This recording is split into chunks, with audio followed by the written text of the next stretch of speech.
The smoke rises in black columns above the city walls. Through narrow streets choked with debris, a woman clutches her child and runs. She does not know where she is going. She only knows that behind her, the screaming has not stopped. Somewhere in the distance, the imperial palace burns. For over 200 years, this city had been the center of the world, the greatest metropolis on earth, a place where poets wrote verses that would outlive empires, where merchants carried silk and spices from lands most people could not imagine, where the emperor sat upon a throne so powerful it seemed eternal. Now that throne is empty. The emperor has fled into the mountains, abandoning his people, abandoning his capital, abandoning everything his ancestors had built. And in the streets below, an army of peasants, bandits, and desperate men marches through the ruins of what was once civilization itself. This is Chang'an in the year 880, and this is the moment an empire dies. But empires do not collapse in a single day. They do not shatter like glass dropped upon stone. They rot slowly, quietly from the inside out. And by the time the world notices, by the time the fires finally rise above the walls, the collapse has already been underway for generations. The Tang Dynasty did not fall in 880. It had been falling for over a century. What happened in the final decades of the 9th century was not a sudden catastrophe. It was the last breath of a body that had long since stopped living, the final convulsion of a state that had lost its soul, its purpose, and its ability to protect the very people it claimed to rule. To understand how this happened, you must go back. Not to the end, but to the wound that never healed. In the year 755, a general named Lushan turned his army against the throne. He was not a foreign invader. He was a trusted commander, a man who had risen through the ranks, who had dined with emperors and commanded tens of thousands of soldiers. And when he marched on the capital, he nearly succeeded in destroying everything. The rebellion lasted 8 years, and by the time it ended, the Tang Dynasty had survived in name, but in truth, it had been gutted. Tens of millions of people had died. Entire provinces had been depopulated by war, famine, and disease. The tax records that allowed the state to function had been burned. The census systems that tracked the population had collapsed. And the regional armies that had once answered to the emperor now answered only to themselves. The Lushan rebellion did not destroy the Tang Dynasty, but it inflicted a wound so deep that the empire would spend the next 150 years slowly bleeding to death. In the decades that followed, power drifted away from the capital like sand through open fingers. The men who had helped suppress the rebellion were rewarded with titles and territories. They became jidushi, military governors, and they ruled their provinces like kings. They collected taxes and kept the money. They raised armies loyal only to themselves. They passed their positions to their sons, creating dynasties within a dynasty. The emperor in Chang'an still wore his robes. He still performed the rituals. He still issued decrees, but fewer and fewer people listened. By the middle of the 9th century, the Tang court had become a hollow institution. The emperor controlled the capital, perhaps a few surrounding provinces. Beyond that, his authority existed only on paper. And even within the palace walls, he was not safe. The eunuchs had been part of the imperial court for centuries. Originally servants, castrated men who could be trusted around the emperor's wives and concubines, they had gradually accumulated power in ways no one had anticipated. By the late Tang, the eunuchs controlled access to the emperor himself. They decided who could speak to him. They decided which reports reached his desk. They commanded the palace guards. They influenced military appointments, and when an emperor displeased them, they had the means to remove him. Emperors were poisoned, emperors were exiled, emperors were forced to abdicate in favor of children who could be more easily controlled. The men who wore the dragon robes lived in constant fear of the servants who surrounded them. Reform-minded officials who tried to challenge the eunuchs were purged, some executed, others exiled to distant provinces where they could cause no trouble. The court became paralyzed, unable to address the crises multiplying across the empire, because addressing them would require a concentration of power that no longer existed. The government could not save itself. It could only watch as the foundations crumbled. Out in the countryside, the collapse was not abstract. It was hunger. The land system that had once distributed fields to peasant families had broken down completely. Wealthy families had accumulated vast estates. Poor farmers had lost their plots and become tenant laborers, working land they would never own, paying rents they could barely afford. When the harvests failed, and in the 850s and 860s they failed repeatedly, there was nothing to fall back on. Families starved. Villages emptied. Men who had once been farmers became bandits because banditry was the only way to survive. The state needed revenue to pay soldiers, to maintain roads, to keep order. But the people who had money found ways to avoid paying taxes, and the people who paid taxes had no money left to give. Salt became the government's lifeline. The imperial monopoly on salt generated most of the state's remaining income, but it also bred corruption, smuggling, and resentment. The men who ran the salt trade became rich. The men who smuggled salt became outlaws, and the peasants who could not afford salt grew angrier with each passing year. The empire was not merely unstable. It was a dry forest waiting for a spark. The spark came in the form of a man named Huang Kao. He had once dreamed of a different life. He had studied for the imperial examinations, the great meritocratic gateway that allowed talented men to rise into the bureaucracy. He had failed. Rejected by the system he had tried to join, Huang Kao turned to the salt trade. He became a smuggler, operating outside the law, building networks, accumulating followers. When drought and famine struck the empire in the 870s, Huang Kao saw his opportunity. He did not start the rebellion that bears his name. Other men had already taken up arms, desperate peasants and disaffected soldiers who had nothing left to lose. But Huang Kao gave the rebellion direction. He gave it leadership, and he gave it scale. What began as scattered uprisings merged into a single massive movement. The rebel army grew into the hundreds of thousands. It swept across provinces like a flood. Cities that had stood for centuries fell in days. Imperial forces sent to stop the advance were defeated, scattered, or simply defected to the rebel side. The court in Chang'an issued orders. No one obeyed.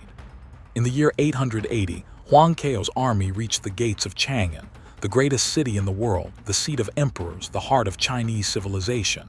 The emperor did not stay to defend it. He gathered what remained of his court and fled into the mountains, abandoning the capital to its fate. When the rebels entered the city, what followed was not liberation. It was destruction. Chang'an was looted.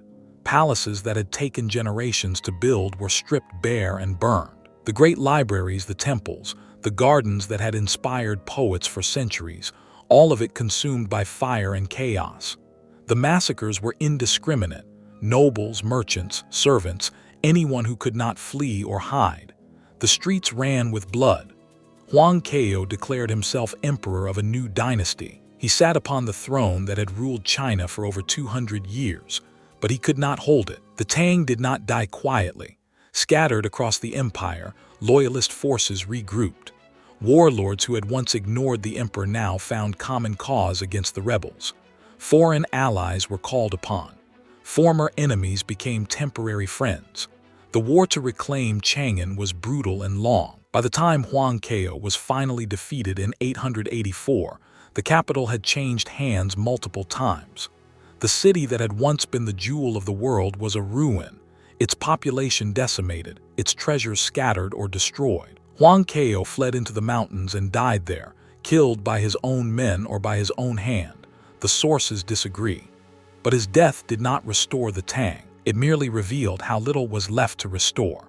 Final decades of the dynasty were a slow, grinding disintegration. The warlords who had helped defeat Huang Kao did not return power to the throne. They kept it for themselves. Former rebels were pardoned and given governorships because there was no one else to govern. Mercenary generals who had fought for whoever paid them became the real power in province after province. The emperor controlled nothing beyond the walls of whatever temporary capital he occupied. Assassinations became routine. Forced abdications. Child emperors placed on the throne by factions who needed a puppet. The court was bankrupt. The treasury was empty. The armies answered to their commanders, not to any abstract notion of loyalty to the dynasty. China was no longer an empire. It was a collection of armed camps, each waiting for the others to weaken.